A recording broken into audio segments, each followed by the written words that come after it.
Markets go up and markets come down. It's coming down. Then we're going into depression, and then we go into revolution. And that was the first time I saw history of what I was taught at the academy in real life. I went, oh my God, this stuff about Marx, Lenin, Mao, Stalin, Hitler is true. Marx had one thing, he said it was the abolition of private property. In other words, we could own nothing. And as a capitalist, that kind of upsets me a bit, you know. So they wanted to take all of our private property away, and it would then go to the state. And that's why when you study communism and Marxism, it's a centralized economy. In military terms, it's called command and control. I went to military school. So it's a command and control economy where the government tells you everything. So that's why the Federal Reserve Bank is part of a communist thing. It's a central bank. And the central bank is not American, it's not a bank, and there's no reserves in it. And it's the Fed today is the third central bank. And for history, since Jefferson and those guys, they kept saying we cannot have central banks. But because our academic system is basically Marxist, you know, most school teachers are Marxists, they just don't know it because they didn't study Marx like I did. I'm a capitalist. I don't have a job, I don't have a paycheck. It's so opposite because that was my rich dad teaching me, and my poor dad said get a safe, secure job. So the mindsets are completely opposite. I hate to say that. If you study Marx, Lenin, Stalin, Hitler, and Mao, the central bank is Marx. And Lenin said, if you want to destroy the economy, you want to destroy capitalism, debauch the currency. So in 1971, just before I went to Vietnam, Nixon took the dollar off the gold standard. But they don't teach you that. You see, our system is communist. And I hate to say that because I'm a Marine. I went to Vietnam twice. I fought for this country, went to military school. Like I said, my family were locked in internment camps. All you communists out there, check this stuff out. I am a billionaire in debt. You know why? Because I get tax breaks for borrowing money. And the reason I am so rich is because I'm in debt. And my friend Dave Ramsey says, live debt free. I'm going, well, you're an idiot. I mean, he's my friend, but I say, Dave, I like debt. He says, I know, but most people can't handle debt. I said, I agree. But that's why there's no financial education in schools, because if you knew how to handle debt, you wouldn't save that crappy dollar you have in your hand. I'd rather borrow the money tax-free. I have to invest it to make more money. Everybody thinks it's real estate stocks. You know, when I talk to most idiots out there, they go, oh, I have a 401k. I go, well, you've been sold a bill of goods, sweetheart. The government sponsors this 401k. I said, no, the Federal Reserve and Wall Street sponsors it. If you study history, in 1974, there was an act called the ERISA Act, Employee Retirement Income Security Act. That led to a thing called the 401k. And that was in 1974, just after Nixon took the dollar off the gold standard, and then the economy could boom through the stock market. So do I own any stocks? No, because I'm not a communist. I am a capitalist. I don't have to buy stocks. I invent my own. That's what capitalists do.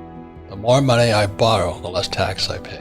So what happens? So let's say I own a commercial building and I buy it for $1 million. It goes up to $10 million. Most guys would sell it.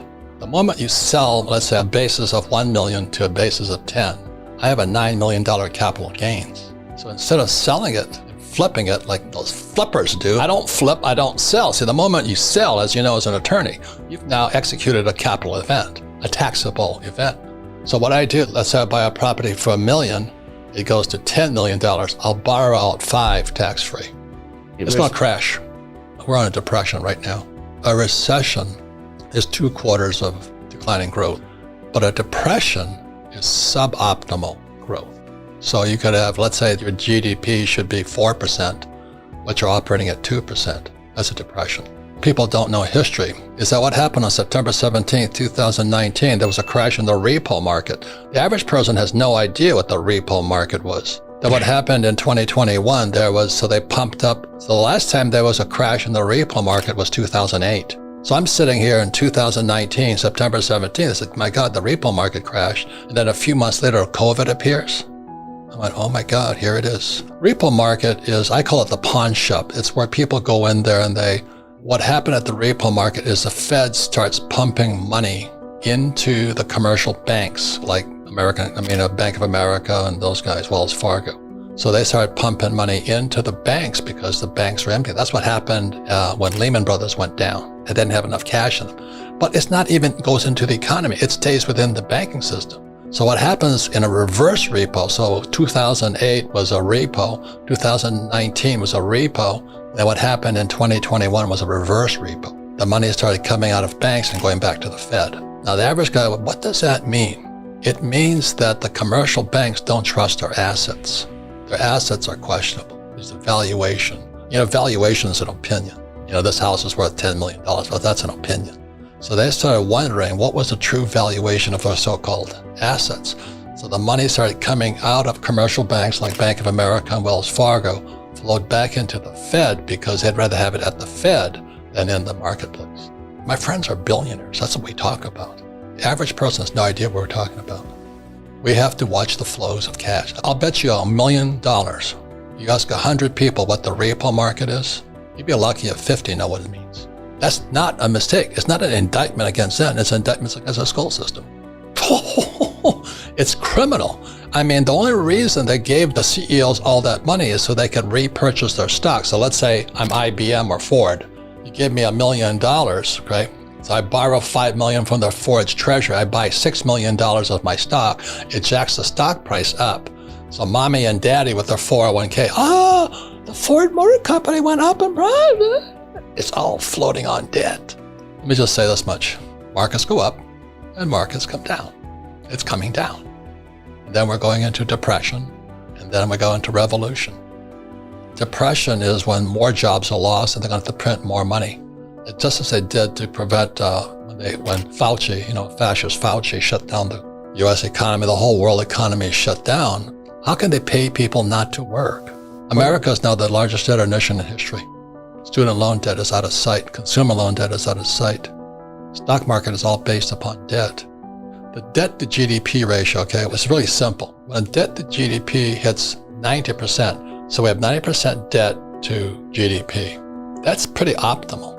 That means every dollar you borrow, when it's 90%, the economy grows by 10%. So it's a 10 to 1, a 10% ratio. Today, the debt to GDP ratio is 140%. They cannot add any more money to it. It's not going to grow. That's what it means. So it's like a guy who has a house that's he kept refinancing his house and he loses his job. He can't borrow anymore. So that's what happens when the debt to GDP went past 90 to 1, 90% debt to GDP. Today it's 140%. We're bankrupt. Well, the average guy has no clue what I just said to you. We're already finished. Gold, silver, Bitcoin, bullets. Only reason I buy Bitcoin is I don't trust my government. I don't trust the Federal Reserve Bank. I don't trust the Treasury. I don't trust basement Biden, and I don't trust the stock market. Now, if you trust all four of them, have a good life. I have gold, silver, Bitcoin. So Bitcoin is a bet against the government. I'll say this one more time. If you study Marx, a central bank is essential to communism. That's the Fed. It's the third central bank we've had. It came into existence in 1913. In 1913, the Fed was created, so was the tax department in 1913. Oh, coincidence. The average guy has no idea that happened. One more quick story, really quickly. I hang out with a friend, he's a billionaire. I mean, most of my